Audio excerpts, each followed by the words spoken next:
the place and make them all have fun. How we ablaze the fire, make it fun. Then we mash up the place, turn up the bass and make some sound. Boy, run. And we will end you will just like a fun.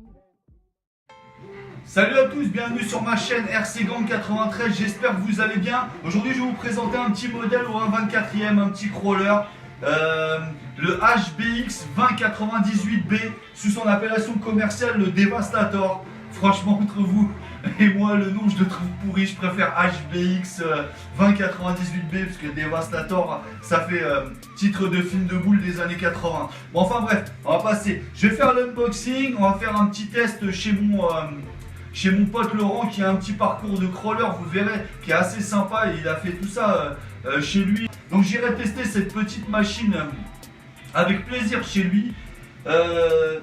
Voilà, donc c'est un modèle qui coûte aux alentours des 70-80 euros, je mettrai le lien dans la description. De toute façon on va passer plus en détail tout ça tout de suite. Donc voilà, je vous montre l'emballage. Donc on a toutes les caractéristiques techniques voilà, du petit crawler. Donc c'est un crawler qui dispose d'une direction avant et arrière. Donc ça c'est vachement sympa pour les petits franchissements assez compliqués, les petites épingles, etc. Donc il y a plusieurs modes de conduite. Il y a le mode de conduite standard avec les roues avant qui tournent. Le mode de conduite avant-arrière, enfin roue avant, roue arrière dans le sens opposé. Voilà, pour faire par exemple un demi-tour. Le mode de conduite avant et arrière dans le même sens de conduite, c'est-à-dire en déplacement en crabe. Et le dernier mode de conduite, la direction arrière. Tous ces modes de conduite permettent au crawler en fait d'avoir une capacité de franchissement très très importante. Donc voilà, sur ce on a fait le point là-dessus. Je vais l'ouvrir et on va voir ce qui se cache à l'intérieur. Bon bah manuel, hein. Une petite planche de stick. Pas super mais bon c'est déjà gentil d'en mettre, hein. Tout le monde n'en met pas. Voilà la super machine. Et bah écoutez, il est extrêmement bien fini avec des parties en aluminium. Il est très joli. Franchement, voilà pour le prix, si voilà, vous n'avez pas de terrain de scale crawler à proximité pour jouer à la maison, c'est l'idéal. Avec des oreillers, des bouquins, on se fait un super parcours avec ce fameux Devastator. Donc je l'ai pas dit hein, dans le début de la vidéo, mais c'est un modèle RTR.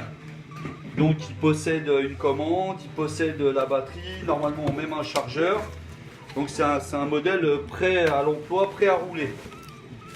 Donc voilà la commande. Très sympa, petite commande assez design, elle est vraiment jolie. Avec voilà, comme je vous expliquais il y a quelques secondes, quelques minutes, voilà les différents modes de conduite avec des réglages, etc. Donc là je suppose que ça va être la batterie. Ah non, c'est juste le chargeur. Donc là je pense que la batterie doit être à l'intérieur du crawler. Bon, donc déjà ils ont fourni un chargeur. Donc c'est bien ce que je disais. C'est du prêt à l'emploi, prêt à fonctionner. Il y aura juste des piles à mettre à l'intérieur de l'émetteur, de la commande. Et puis voilà. Donc je vais ouvrir pour voir d'un peu plus près cette petite machine. Donc super matos. Pour le prix, pour moins de 100 euros, avec un flex pas ridicule, hein, les roues magnifiques. Il y a beaucoup de parties en métal comme les roues, le châssis, les liens, petite direction avant et direction arrière. Ça c'est vraiment très cool. On doit bien s'amuser avec cette petite machine. Donc on va voir ce qui se cache là-dessous. Très cool. Alors je ne vois pas où est placée la batterie. Alors j'espère que c'est pas une batterie jumelée dans tout le système. Et il me semble, j'ai bien l'impression que oui. Donc ça c'est un peu chiant parce que pour avoir plusieurs batteries, c'est un peu galère. Oui, bien, donc c'est bien une batterie interne Donc ça c'est un petit peu, c'est un point négatif parce que si on veut fonctionner longtemps sur plusieurs batteries, là c'est pas possible, à moins de modifier tout le système électronique. Donc on voit le point de charge, la fiche de charge elle est là, où va venir se brancher le petit chargeur. Voilà, il vient ici. Donc ça c'est embêtant. Donc voilà, j'ai installé les piles dans le compartiment de la commande. Donc là on nous indique sur le cadran de contrôle des modes drive sur quelle position il est. Je vais allumer la machine. Voilà.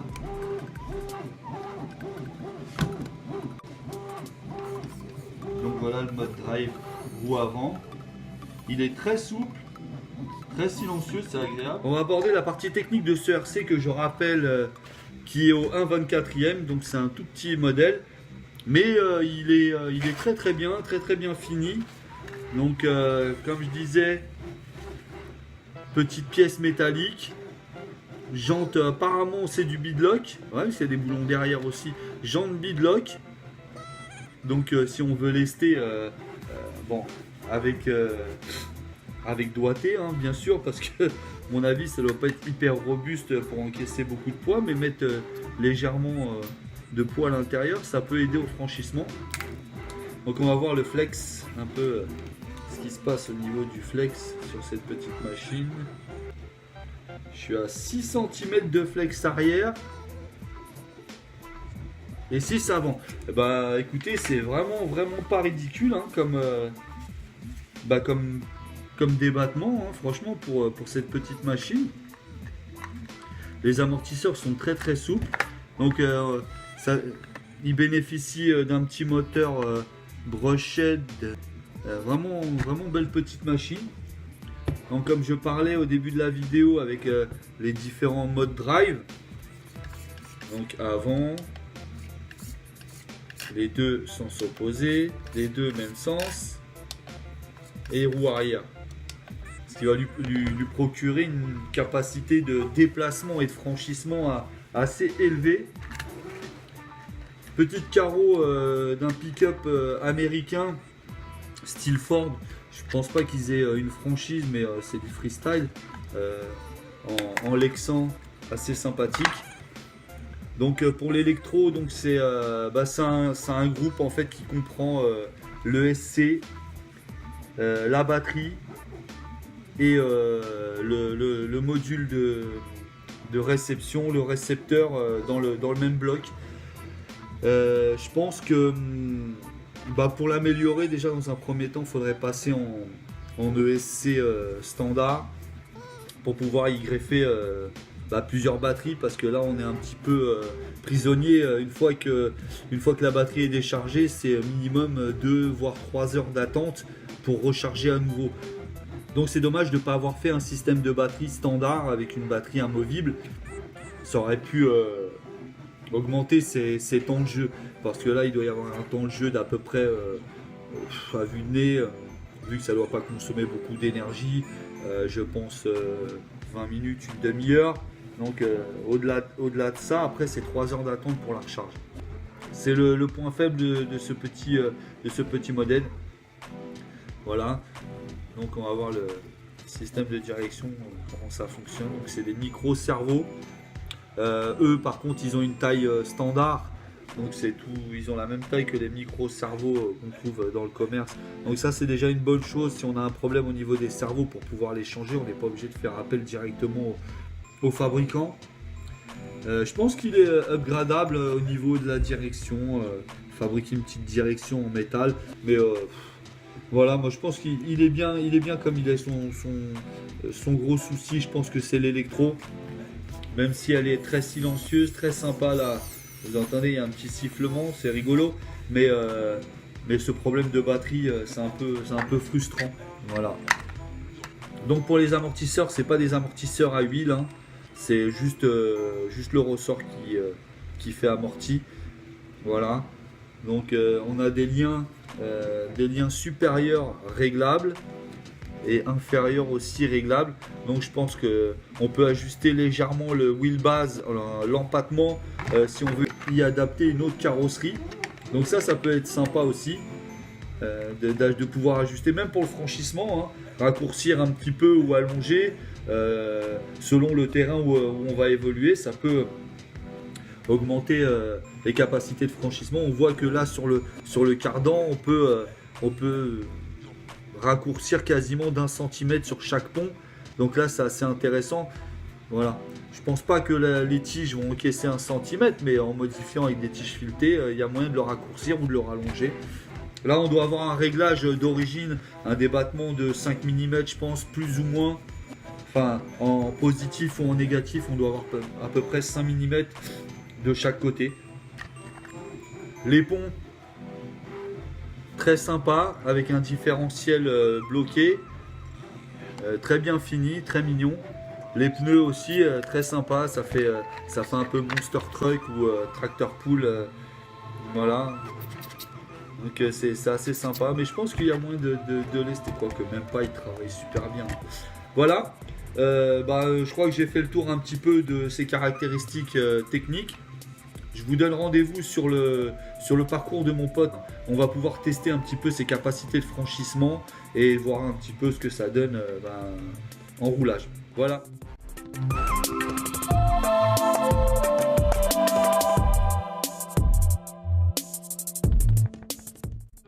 Donc me voilà pour la suite de la vidéo. Je suis chez mon pote Laurent, celui dont je vous ai parlé dans le début de la vidéo, qui a fait ce petit parcours de crawler, de mini crawler ou un 24e. Vous allez voir, je vais vous présenter ça dans quelques instants. Vous allez voir, c'est super bien. En plus, il a fait ça qu'avec de la récup. On va pouvoir tester enfin ce petit crawler. Là, j'ai fait l'unboxing. Vous avez vu un petit peu tout ce qu'il y avait dans la boîte, tout ça. Là, on va voir ses performances sur le terrain, pur et dur. Donc, il y a un Rockstar avec lequel on va pouvoir comparer. C'est un 24e aussi.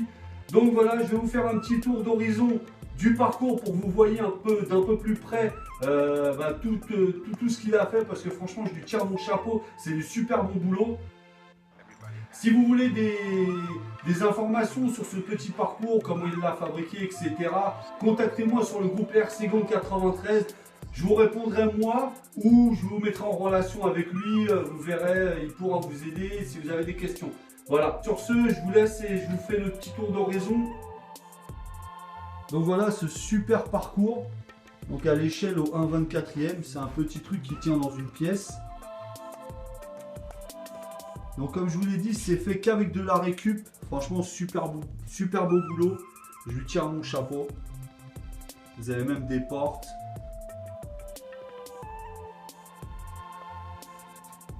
Il y a tout un tas de choses, hein, des passerelles. Il y a même un pont en haut.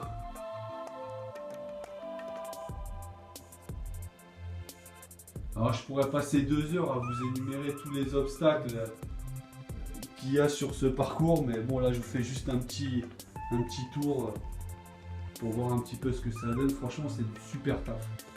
Voilà, c'est parti pour le run test du petit crawler 1/24e, le 2098 de chez HBX. Je mettrai le lien dans la description de la vidéo.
devant, derrière.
Donc voilà, on arrive au terme de cette vidéo, j'espère qu'elle vous aura plu. Vous avez vu un petit peu le parcours et les capacités de franchissement de ce petit bolide. Vous avez pu voir la comparaison qui n'est pas si éloignée que ça avec le Rockstar. Donc on a à peu près les mêmes dimensions, les mêmes capacités de franchissement. C'est toutes les deux des belles machines. Donc voilà, bon, cette vidéo parle surtout de ce modèle-là, le Devastator.